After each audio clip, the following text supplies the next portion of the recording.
Atom fertility Sri Rama Navami సందర్భంగా ultrasound IUI AMH పై 50%, IVF పై 25% తగ్గింపు. ఈ ఆఫర్లు కొత్త పేషెంట్స్ కి మాత్రమే. నమస్తే, మీరు చూస్తున్న సుమన్ టీవీ. నేను మీ కీర్తి. ద్వాదశ రాశులకి ఏప్రిల్ 16 నుంచి 30 తారీఖు వరకు ఎలా ఉండబోతోంది తెలియజేయడానికి మనతో పాటు ప్రముఖ ఆస్ట్రాలజర్ బ్రహ్మశ్రీ నందిపట్ల శ్రీహరి శర్మ గురుగారు ఉన్నారు. నమస్తే గురుగారు. వాగర్థ విభ సంపృక్తౌ వాగర్థ ప్రతిపత్తయే జగతః పితరౌ వందే పార్వతీ పరమేశ్వరౌ ఆదిత్యాయ చ సోమాయ మంగళాయ బుధాయ చ గురు శుక్ర శనిభ్యశ్చ రాహవే కేతవే నమః. శృంగేరి జగద్గురు పీఠాధిపతులకి కంచి పీఠాధిపతులకి నమస్కారములు తెలియజేసుకుంటూ కార్యక్రమాన్ని ప్రారంభిద్దాం. ఏప్రిల్ నెలలో 16వ తారీఖు నుంచి 30వ తారీఖు వరకు ద్వాదశ రాశులలో జన్మించినటువంటి వారికి ఏ విధంగా ఉండబోతుందో తెలుసుకునే ప్రయత్నం చేద్దాం. ముందుగా గమనించాల్సినటువంటిది, వీక్షించేటువంటి సుమన్ టీవీ ప్రేక్షకులు గమనించాల్సినటువంటి అంశం ఏంటంటే, చాలామంది కామెంట్స్ రూపంలో తెలియజేస్తున్నారు, చెప్పినవి కొన్ని జరుగుతున్నాయి, కొన్ని జరగట్లేవు, కారణం ఏంటి అని చెప్పి. ప్రధానంగా శాస్త్రాన్ని అనుసరించి ఎప్పుడైనా మనం వెళ్ళాలి కాబట్టి రాశి మరియు లగ్నము రెండూ ప్రధానమే.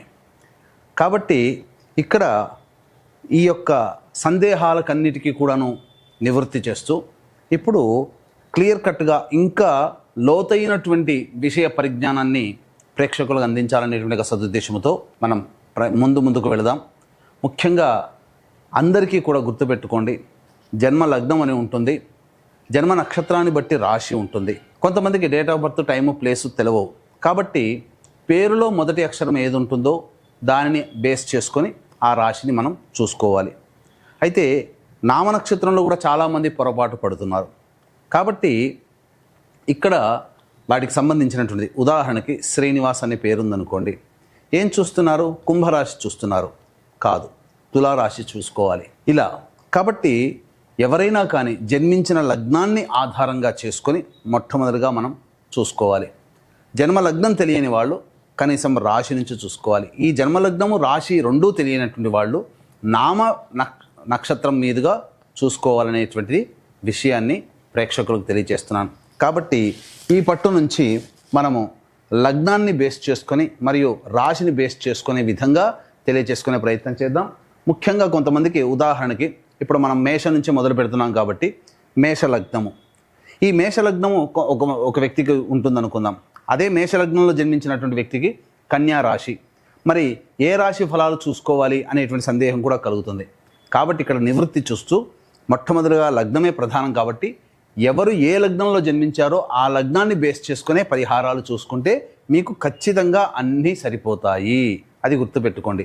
లగ్నము తెలియని వాళ్ళు అప్పుడు రాశి చూసుకోవాలి. అంటే ఒకరిది మేషలగ్నం అయి ఉండి కన్యా రాశి అయితే లగ్నాన్ని మేషలగ్నంగానే ప్రధానంగా చూసుకొని ఫలితాలు బేరీజ్ వేసుకోవాలి.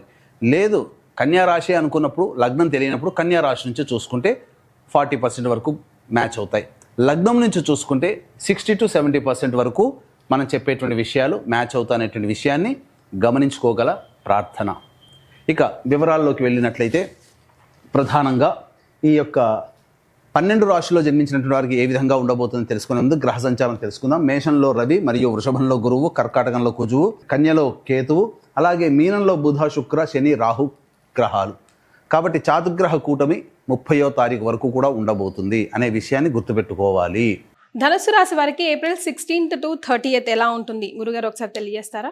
ద్వాదశ రాశులు లేదా ద్వాదశ లగ్నాలలో భాగంగా ఏప్రిల్ 16వ తారీఖు నుంచి 30వ తారీఖు వరకు ధనుస్సు లగ్నము లేదా ధనుస్సు రాశిలో జన్మించినటువంటి వారికి ఏ విధంగా ఉండబోతుందో తెలుసుకునే ప్రయత్నం చేద్దాం. ముఖ్యంగా ఈ యొక్క గ్రహస్థితి ప్రభావం వలన ఈ యొక్క ధనుస్సు లగ్నం లేదా ధనుస్సు రాశిలో జన్మించినటువంటి వారికి అర్ధాష్టమ శని దోష ప్రభావం ప్రారంభమైంది. అలాగే గురువు అనుకూలంగా లేడు. అష్టమంలో కుజుని యొక్క స్తంభన, దశమంలో కేతువు. ఒక రకంగా చెప్పాల్సినటువంటి విషయం వచ్చినట్టయితే, ఎండాకాలంలో చలి, వాన, ఎండ ఒకే సమయంలో వస్తే ఎలా ఉంటుంది అంటే ఒక క్లమ్జీ వాతావరణంలాగా, గజిబిజిలాగా అనిపిస్తుంది. అలాంటి పరిస్థితి ముఖ్యంగా ఈ ధనుర్లగ్నము లేదా ధనుస్సు రాశిలో జన్మించినటువంటి వారు పొందబోతున్నారు. కాబట్టి ఒక అయోమయమైనటువంటి పరిస్థితి. గ్రహాలు చూస్తే అనుకూలంగా లేవు, దేవతా అనుగ్రహం కూడా లేకపోవడం. ఈ కారణం చేత చేస్తున్నటువంటి వృత్తి ఉద్యోగాల్లో మార్పు కోరుకుంటారు, కానీ ఆ మార్పు మాత్రము సరైనది కాదు. కాబట్టి జాగ్రత్తలు పాటించండి. ఉద్యోగంలో ఒత్తిళ్ళు ఉంటాయి, కరెక్ట్. వ్యాపారంలో చికాకులు సమస్యలు ఉంటాయి, కరెక్ట్. వృత్తుల్లో ఎదుగుదల ఉండదు, అయినా ధనము పరంగా ఇబ్బందులు ఉంటాయి, కరెక్ట్. గ్రహాలు కూడా అనుకూలంగా లేవు, కరెక్ట్. మరి ఇన్ని సమస్యలతో ఉన్నప్పుడు ఎలా? ఒక్కటే పరిష్కారం ఏంటంటే ఆత్మవిశ్వాసంతో ముందడుగు వేసే ప్రయత్నం చేయండి. ఇప్పుడు సమయం అనుకూలంగా లేని కారణం చేత కొత్త ప్రయత్నాల జోలికి వెళ్లకుండా ఉన్న వాటితో సరిపుచ్చుకునే ప్రయత్నం చేయండి. ఎక్కడ తగ్గాలో నేర్చుకునే ప్రయత్నం చేయండి. అన్ని విధాలుగా తగ్గి ఉండి ప్రయత్నం చేస్తూ లౌక్యంతో కాలం వెళ్ళబుచ్చుకోండి. ఇప్పుడు మీకు అనుకూలంగా లేనంత మాత్రాన మీరు ఓడిపోయినట్టు కాదు. గుర్తుంచుకోండి మిత్రులారా, మీకు ఓడిపోయినట్టు కాదు. ఎంతటి వాడైనా రావణాసురుడైనా కానీ కాలానికి తల వంచాడు, కానీ కాలానికి ఎదురీగలేదు. కాబట్టి కాలానికి ఎదురీగితే ఏం జరిగిందో వాళ్ళ జీవితంలో తెలుసుకోవచ్చు. రాముడంతటి వాడు కాలం సరిగ్గా లేనప్పుడు వనవాస బాట పట్టలేదా? పాండవులు వనవాస బాట పట్టలేదా? కానీ కాలానికి ఎదురిగినటువంటి వాళ్ళందరూ కూడా ఎలాంటి కాలగర్భంలో కలిసిపోయారు. అటువంటి పరిస్థితి ఈ ధనుర్లగ్నము లేదా ధనుస్సు రాశిలో జన్మించినటువంటి వాళ్ళకి రాకూడదు అని అంటే కాలానికి ఎదురీగడం కంటే కాలంతో కలిసి వెళ్ళండి. స్వాగతించండి సమస్యల్ని. ఇబ్బంది ఏమీ లేదు, పిడిగేం పడట్లేదు. మన ముందు పిడుగుపడ్డా మనం బ్రతకడానికి మనకు దైవానుగ్రహం ఇచ్చాడా లేదా సంతోషంగా ఉండండి. అదొక్కటే ఈ ధనుస్సు రాశి ధనుర్లగ్నంలో ఉన్నవాళ్ళు నేర్చుకోవలసినటువంటి పాఠం. కాబట్టి అన్నిటినీ విజయం వచ్చినప్పుడు ఎంత పొంగిపోయామో అపజయం వచ్చినప్పుడు వాటిని స్వాగతించే ప్రయత్నం చేయండి. నిర్మలమైన మనస్సుతో ఉండండి. ఆత్మవిశ్వాసంతో ముందడుగు వేయండి. దైవానుగ్రహాన్ని పొందే ప్రయత్నం చేయండి. ఎందుకంటే దైవకారక గ్రహం అనుకూలంగా లేదు. కానీ కొద్దిలో కొద్దీ ఏంటనంటే మీ కుటుంబ సభ్యుల యొక్క సహాయ సహకారాలు మీకుంటున్నాయి. తద్వారా ఎన్ని సమస్యలు వచ్చినా వారి అండతో మీరు బయటికి వస్తారు. అప్పటి వరకు మీరు గమనించి ఉంటే సంతోషంలో ఉన్నప్పుడు మీ కుటుంబ సభ్యులు మిమ్మల్ని ప్రోత్సహించకపోయినా సమస్యల్లో ఉన్నప్పుడు మేమున్నామురా అంటూ మీ వాళ్ళు మీ ముందుకు వచ్చినప్పుడు అప్పుడు మీకు తెలుస్తుంది కుటుంబ సభ్యుల విలువ. అంటే ఇప్పటి వరకు కుటుంబ సభ్యుల విలువ తెలియదని కాదు, ఇంత సమస్యల్లో ఉన్న నా వాళ్ళు నాకున్నారనే ధైర్యం ఉంటుంది చూడండి, అది మిమ్మల్ని నడిపిస్తుంది. కాబట్టి ఆ విధంగా ప్రయత్నం చేయండి. ఎందుకనంటే ఏమాత్రం కూడా ధనుర్లగ్నము లేదా ధనుస్సు రాశి వాళ్ళకి అనుకూలంగా లేదండి. దైవానుగ్రహం పొందే ప్రయత్నం చేయండి. ఇట్టి దైవానుగ్రహం అందరికీ అందించాలనేటువంటి ఒక సదుద్దేశము తరచూ మన ప్రయత్నాల్లో ఉంటాయి. అందుకనే ఎప్పుడు కూడా మంచి మంచి కార్యక్రమాలు చేయించడం జరుగుతుంది. శివాజ్ఞ మేర, కాశీ విశ్వేశ్వరుని యొక్క ఆజ్ఞ మేర ఈ విశ్వావసునామ సంవత్సరం అందరికీ ఆనందంగా ఉండాలి. మరీ ముఖ్యంగా ధనుస్సు రాశి వారికి గ్రహచారం అనుకూలంగా లేని కారణం చేత విశ్వావసునామ సంవత్సరంలో మీ సంకల్పం నెరవేరాలి. మీ జాతకరీత్యా ఉన్నటువంటి దోషాలు తొలగిపోవాలనే సదుద్దేశంతో సంకల్ప సిద్ధి సర్వదోష నివారణ పూజల హోమాలు ఏప్రిల్ 18వ తారీఖు రోజున ప్రారంభమవుతున్నాయి. అవకాశం ఉన్న వాళ్ళు ఈ యొక్క కార్యక్రమంలో సంవత్సరం పాటు ఎలా సభ్యులుగా చేరాలనే విషయాన్ని కార్యక్రమ తదనంతరం కాంటాక్ట్ చేసి పూర్తి వివరాలు తెలుసుకోవచ్చు. ఇక ఆలస్యం చేయకుండా 16వ తారీఖు నుంచి 30వ తారీఖు వరకు ధనుర్లగ్నము లేదా ధనుస్సు రాశిలో జన్మించినటువంటి వాళ్ళకి ఏ విధంగా ఉండబోతుందో తెలుసుకునే ప్రయత్నం చేద్దాం. ముఖ్యంగా 16, 17, 18 తారీఖుల్లో ఖర్చులు అధికంగా ఉంటాయి. మానసికమైనటువంటి ప్రశాంతత లోపిస్తుంది. ఇబ్బందికర పరిస్థితులు అనేటువంటివి ఉంటాయి. దేవత సందర్శనం చేయడం ద్వారా, అనగా దేవాలయ సందర్శనం చేయడం ద్వారా సమస్యల నుంచి బయటపడవచ్చని చెప్పవచ్చు. ఇక 19, 20 తారీఖుల్లో పెండింగ్లో ఉన్నటువంటి పనులు పూర్తి చేసుకుంటారు. కుటుంబ సభ్యులతో, మిత్రులతో విందులు వినోదాల్లో ఆనందంగా గడుపుతారు. ఒక బాధ్యతని కంప్లీట్ చేసుకున్నామనే సంతోషంతో జీవిస్తారు. 21, 22 తారీఖుల్లో ప్రధానంగా మీరు కుటుంబ సభ్యులతో కానీ ఇతరులతో కానీ మాట్లాడేటప్పుడు జాగ్రత్తలు పాటించండి. వాగ్వివాదాలు పెరుగుతాయి. ధనపరంగా నష్టము చేకూరబోతుంది. మీ యొక్క ఆలోచనల వల్ల మీరు కొంత నష్టపోతారు. కాబట్టి ఏం జరిగినా, నష్టం జరిగినా, ఇబ్బంది కలిగినా అది మీ పరంగానే అనే విషయాన్ని గమనించుకోవాలి. ధనపరంగా కూడా ఖర్చులు అధికంగా ఉంటాయి. 23, 24 తారీఖులో కనుక చూసుకుంటే దూర ప్రాంతంలో ఉన్నటువంటి వ్యక్తులతో పరిచయాలు కానీ, దూర ప్రాంతంలో ఉన్నటువంటి వ్యక్తుల మిత్రులతో మాట సంప్రదింపులు కానీ జరుగుతాయి. ఇతరుల సహాయ సహకారాలతో మీకున్నటువంటి సమస్యలు పరిష్కరించుకుంటారు. ముఖ్యంగా రావలసినటువంటి రాని బాకీలు మీకు వసూలవుతాయి. 25, 26వ తారీఖుల్లో కనుక చూసుకుంటే వాహనాన్ని నడిపేటప్పుడు జాగ్రత్తలు పాటించాలి.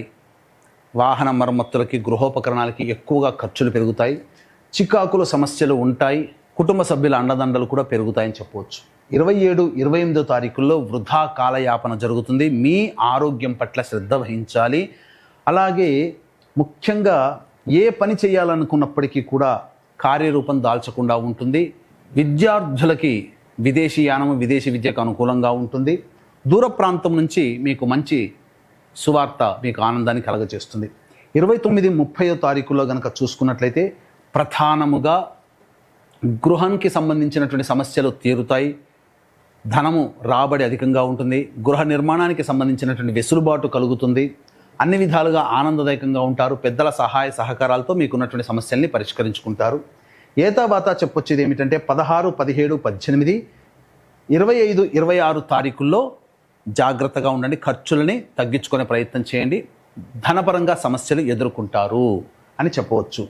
ఏతావాత ఈ యొక్క ధనుస్సు రాశిలో జన్మించినటువంటి వారికి ప్రధానంగా ఆరోగ్యం పట్ల శ్రద్ధ వహించాల్సినటువంటి పరిస్థితి. వివాహం కావాల్సినటువంటి వాళ్ళకి ఎక్కువగా కష్టపడితే తప్ప వివాహ సమస్యలు అనేటువంటివి తీరవు. విద్యార్థులకి ప్రయత్నపూర్వకముగా విదేశీయానము, విదేశీ విద్యకి కలుగుతుందని చెప్పవచ్చు. ఓకే, సో మహిళలకు కూడా ఇంతే ఛాలెంజింగ్గా ఉంటుందంటారా గురుగారు? ఈ యొక్క ధనుర్లగ్నము లేదా ధనుస్సు రాశిలో జన్మించినటువంటి మహిళలకి ప్రధానంగా కుటుంబంలో బాధ్యతలు ఎక్కువగా ఉంటాయి. అలాగే ఆరోగ్యం పట్ల శ్రద్ధ వహించాల్సినటువంటి పరిస్థితి. అన్నిటికంటే ప్రధానముగా ఫలితము లేని ప్రయత్నాలు చేయడం ద్వారా మీరు నిస్సహాయులుగా ఉంటారు. మీరు ఏ పని చేసినా కలిసి రాకపోవడం, కుటుంబ సభ్యుల యొక్క ఆదరాభిమానాలు కూడా తగ్గి ఉండడం, ఎదుటి వాళ్ళ వలన సమస్యలు పెరగడం, ఇట్లాంటివి మిమ్మల్ని కృంగుబాటుకు గురి చేస్తాయి. మీలో మానసిక ధైర్యాన్ని మీరు కోల్పోతారు. కాబట్టి జాగ్రత్తగా ఉండండి. అన్ని విధాలుగా మీరు దేవతానుగ్రహాన్ని పొందే ప్రయత్నం చేయండి. మరీ ముఖ్యముగా 21, 22, 23, 24 తారీఖుల్లో సంతానము పరముగా సమస్యలు అధికమవుతాయి. గర్భవతులు జాగ్రత్తలు పాటించాల్సినటువంటి పరిస్థితి. ఓకే, సో మరి ఈ 15 డేస్ ఎలాంటి పరిహారాలు పాటిస్తే బాగుంటుందంటారు? ఈ యొక్క ధనుర్లగ్నము లేదా ధనుస్సు రాశిలో జన్మించినటువంటి వారు 16వ తారీఖు నుంచి ఏప్రిల్ 30వ తారీఖు వరకు వచ్చే సమస్యల నుంచి బయటపడాలి అని అంటే ప్రతిరోజు కూడా దత్తాష్టకము, కాలభైరవాష్టక పారాయణం ప్రతిరోజు రోజుకి 3 సార్లు పఠించండి. చాలా సమస్యలు తగ్గుముఖం పడతాయి. ఇష్టదేవతా సందర్శనం చేయండి. అలాగే ఈ సంవత్సరం అంతా కూడా గ్రహచారం ధనుస్సు రాశి వారికి అనుకూలంగా లేని కారణం చేత దేవతానుగ్రహం తప్పనిసరి. ఈ దేవతానుగ్రహం అందరికీ అందించాలనే సదుద్దేశంతో కాశీ క్షేత్రంలో ఏప్రిల్ 18వ తారీఖు రోజు నుంచి ప్రారంభమవుతున్నాయి సంకల్ప సిద్ధి, సర్వదోష నివారణ పూజలు, హోమాలు 1 సంవత్సరం పాటు. ఇటువంటి కార్యక్రమంలో ఎలా సభ్యులుగా చేరాలనే విషయాన్ని కార్యక్రమ తదనంతరం కాంటాక్ట్ చేసి పూర్తి వివరాలు తెలుసుకోవచ్చు. చాలా సంతోషం అండి, ధన్యవాదాలు. సర్వం శ్రీ ఉమామహేశ్వర పరబ్రహ్మార్పణమస్తు.